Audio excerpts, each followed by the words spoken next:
Betul. Kalau itu diuangin, efisiensinya tuh bisa sampai berapa persen ya? Mana yang harganya harus dinaikin, mana yang harus diskon, Yes. mana yang nggak boleh dijual lagi, gitu ya. Yes. Mana yang harus di-push promonya. Betul. Semua datanya dari situ ya. Iya, kalau kita butuh data laporan apa segala macam mau buat laporan keuangan tuh lebih cepat dan Oke. kedua lebih akurat tentunya.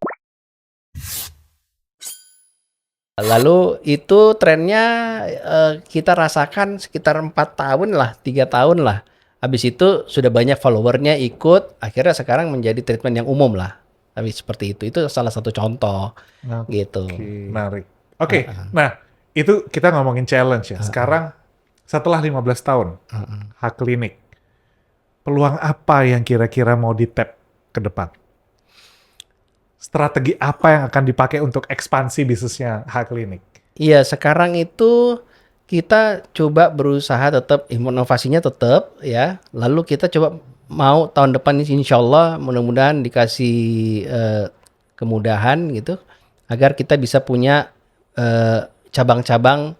Saat ini memang kita baru satu, Baru karena ini ya? fokus Oke. satu aja. Karena memang nggak mudah sih membuat cabang itu kalau kita fokus di dokter spesialis kan. Kalau di daerah kan mungkin ada dokter spesialisnya tapi belum tentu dia mengerti paham dengan apa yang kita Oke. inginkan, kita lakukan ya kan. Gitu. Tapi insya Allah mudah-mudahan dengan seiring waktu ya kita bisa buka cabang-cabang baru di daerah lain gitu ya, khususnya Jabodetabek dan daerah kota-kota besar di Indonesia gitu loh. Yang saya incar sih seperti Makassar gitu kan, Balikpapan, Banjar, ya pokoknya daerah-daerah yang potensi lah. Jadi gitu. setelah ini ekspansi ke beberapa kota besar di Iya. Indonesia ya. Dengan layanan H-Clinic sebagai couple wellness and skin Yes, treatment ya. betul. Oke, keren banget. Itu yang mau kita coba angkat. Oke, nah di perjalanan tadi proses ngelola bisnis, mengelola pengambilan keputusan, lakukan inovasi, itu semuanya harus supported by data dong, Ya, gitu ya. Nah, H-Clinic ini pengguna Zahir, ini disclaimer gitu ya. H-Clinic ini pengguna Oh, Zahir. iya. Nah, kita pengen tahu sebenarnya dulu background-nya bagaimana ceritanya sampai akhirnya memutuskan untuk kayaknya kita perlu pakai sistem deh. Iya. Kayaknya kita perlu mendigitalisasi proses kita deh. betul. Itu gimana ceritanya? Iya, jadi awalnya itu kita mulai bikin klinik itu sistem keuangannya itu accounting itu masih sangat simple. Kita menggunakan Excel, bro. Oke, catat ya. Masih pakai Excel Masih ya? pakai Itu Excel. 2011 ya? Iya, 2011. 3 tahun lah kita kira-kira menggunakan Excel, tapi akhirnya begitu kita diminta laporan keuangan, wah itu kita labakan. Susah gitu loh. Apa susahnya? Susahnya karena kadang-kadang tidak akurat, ya kan, lama gitu kan. Oke. Terus nggak bisa kalau mau tarik data itu nggak cepet gitu loh. Jadi banyak ininya lah, banyak kekurangannya lah. Seperti itu. Jadi keterlambatan data, terus akuratnya. Jadi akhirnya pikir, kalau gitu saya akhirnya merekrut orang keuangan yang profesional. Oke. Nah, dan akhirnya disarankan untuk menggunakan sistem, Oke. ya, sistem akuntan yang mumpuni gitu, yang bagus, gitu. Nah, waktu itu memang akhirnya kita putuskan untuk menggunakan sistem, gitu. Nah, alasannya waktu itu pakai Zahir apa, Bro Abdi? Ingat gak? Iya, waktu itu memang saya diperkenalkan ada dua nama waktu itu ya. Tapi nggak Apa, usah sebut aja, nama kali ya. Yang pertama itu Atit gitu Iya. ya. Depannya dikit gitu ya. Atit gitu. Kedua Sahir ya kan. Nah, tapi akhirnya setelah kita coba dua-duanya, kita coba dulu dua-duanya Oh, gitu. jadi sempat pakai dua sistem atau hanya coba? Sempat pakai paralel lah, kita paralel, coba dua sistem, paralel oke. dua sistem. Akhirnya kita lihat lebih banyak kemudahannya Zahir, lebih enak. Ini orang ya jujur aja bukan saya sih sebenarnya, orang keuangan ya kan, kita ada direktur keuangan juga khusus yang menangani itu. Jadi ya udah akhirnya setelah itu akhirnya direferensi lah sama orang keuangan kita, direktur keuangan kita bahwa udahlah kita putuskan pakai Zahir, lebih nyaman, lebih enak, lebih mudah dan lebih inilah lebih apa ya? Lebih Pokoknya fit lah dengan lebih fit lah kebutuhannya dengan hak kebutuhan klinik ya? hak klinik gitu. Jadi ya Oke. udah akhirnya kita putuskan dengan Zahir. Oke.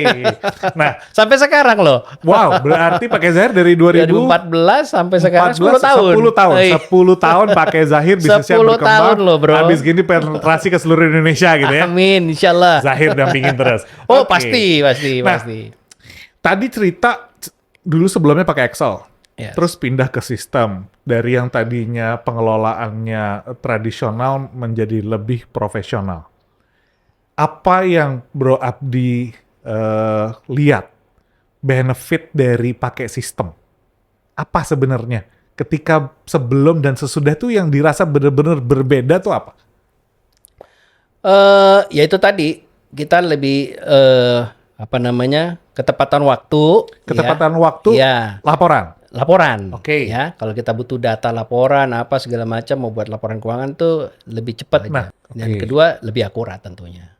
Oke. Korelasi kecepatan laporan, ketepatan data dengan proses pengambilan keputusannya Pak Abdi sendiri gimana? Ya itu membantu juga pastinya tentunya, Oke. ya kan? Gitu. Lebih cepat. Lebih cepat. Oke. Nah, ada nggak kalau menurut Bro Abdi nih, ada nggak korelasi antara sebuah perusahaan tradisional yang tidak menggunakan sistem sama perusahaan yang sudah pakai sistem seperti Hak Klinik ini menggunakan Zahir dengan pertumbuhan bisnis? Ada korelasinya nggak?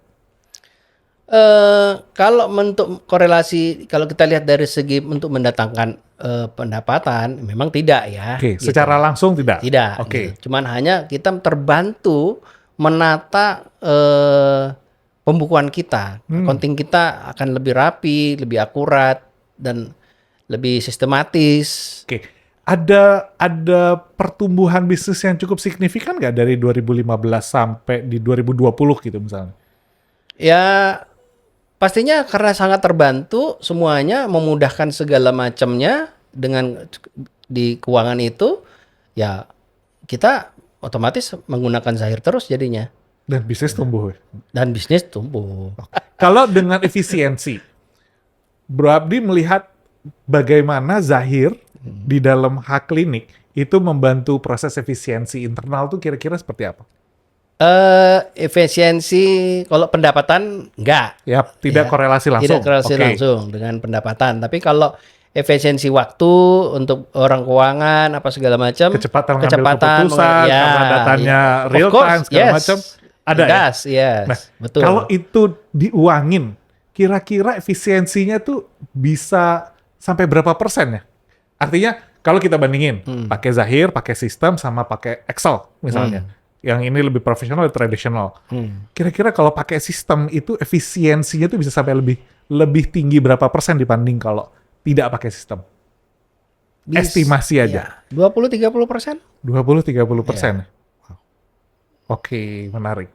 Nah, laporan apa yang paling sering Bro Abdi cek yang dihasilkan oleh Zahir? Oh, itu Bu Hani itu ya, istrinya gini-gini. Saya tugasnya gitu ya. Apa sayang? Laporan apa Bu Hani yang paling sering?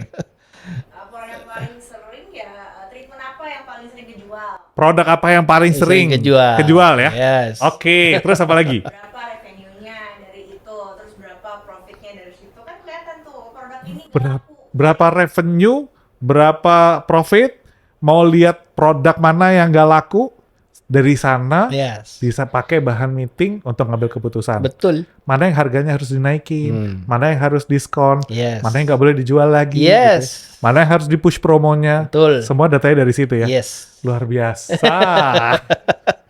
Oke, terakhir Bro Abdi.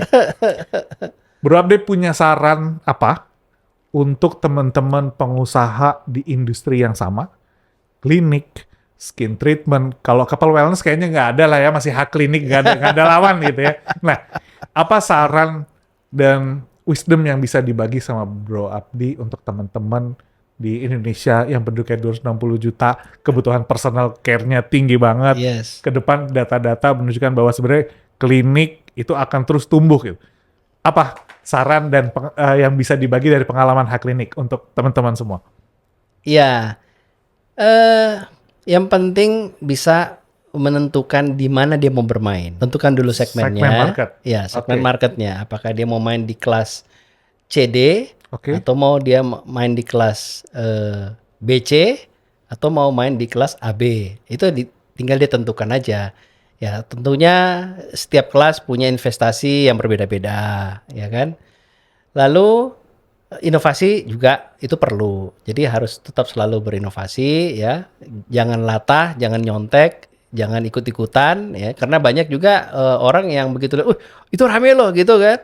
Ikut bikin gitu. Padahal belum tentu dia nyemplung di situ dia bisa menguasai bisnis tersebut. Ikut-ikutan aja tatonya yang ada boncos ya kan. Banyak tuh. Jadi memang harus benar-benar lihat dulu segmentasinya, inovasinya, lalu lihat juga SDM-nya, ya kan? Ada nggak, bisa nggak, gitu kan? Karena mencari SDM itu juga tidak mudah ya, dengan visi misi yang kita punya, gitu kan? Jadi harus benar-benar semuanya terintegrasi sih, seperti itu, gitu. Oke, dan mungkin catatan dari kesimpulan saya salah satunya challenge paling besar di bisnis ini adalah inovasi ya. Yes, Dan inovasi ternyata didorong juga sama proses penyediaan data untuk pengambilan keputusan. Jadi jangan lupa pakai sistem juga. Betul. Kalau nggak pakai sistem, nggak bisa punya data yang real time dan nggak bisa punya inovasi yang cepat. betul, Sedangkan industri ini geraknya cepat banget gitu ya. betul. Dan saya merekomendasi pakai Zahir. Wes, Zahir is the best. luar biasa. Closing statement Mas Abdi terakhir.